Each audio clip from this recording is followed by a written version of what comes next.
Solitary confinement is the practice of holding prisoners in a cell by themselves for up to 23 hours a day.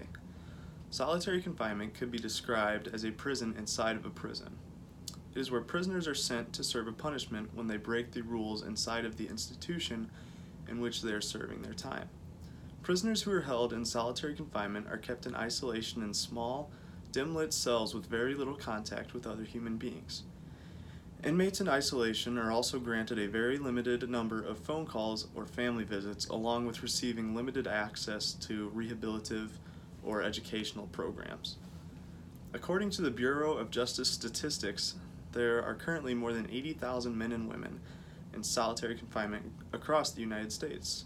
I will be arguing in support of solitary confinement and that solitary confinement should not be considered cruel and unusual punishment.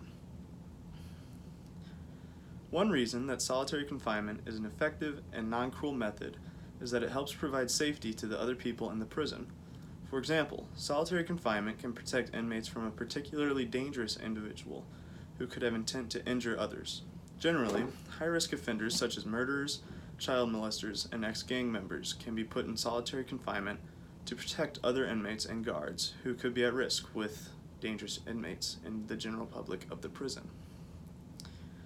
Another reason why solitary confinement is a necessary means in the prison system is that it gives the prison guards a reasonable and effective way to punish bad behavior.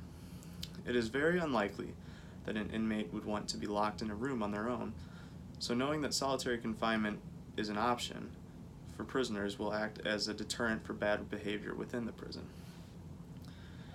Solitary confinement is also seen as a way to aid in the reformation and rehabilitation of prisoners. When in solitary confinement, prisoners are only with themselves and their consciences. Punishing prisoners by forcing them to spend time by themselves allows them to analyze the mistakes they have made and reflect on ways to better themselves. Another positive of solitary confinement is that it shows the public that action is truly being taken to punish criminals. It can be used as a way to satisfy victims of violent crimes and even just members of society by showing them that strong action and strong punishments are being used against the wrongdoers of their society. Solitary confinement is simply a form of correction that is only used when absolutely necessary. When a member of society breaks a law, that person has some of their rights temporarily taken away, and with time, their rights are granted back to them.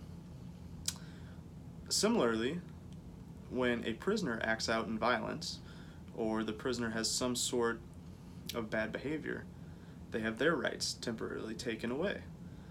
So the inmates in solitary confinement can, through good behavior and time, earn some of those rights back and get their way back into the general public of the prison. Solitary confinement provides a way for non-violent prisoners and prison staff to stay safe from notably dangerous prisoners who could potentially harm them. And when those dangerous prisoners earn their way back up, they can be with the general public of the prison once again. So in conclusion, solitary confinement is a necessary punishment within the prison system that should not be considered cruel and unusual. It provides successful correction to violent and otherwise poor behaved inmates while keeping other inmates and prison guards from dangerous inmates.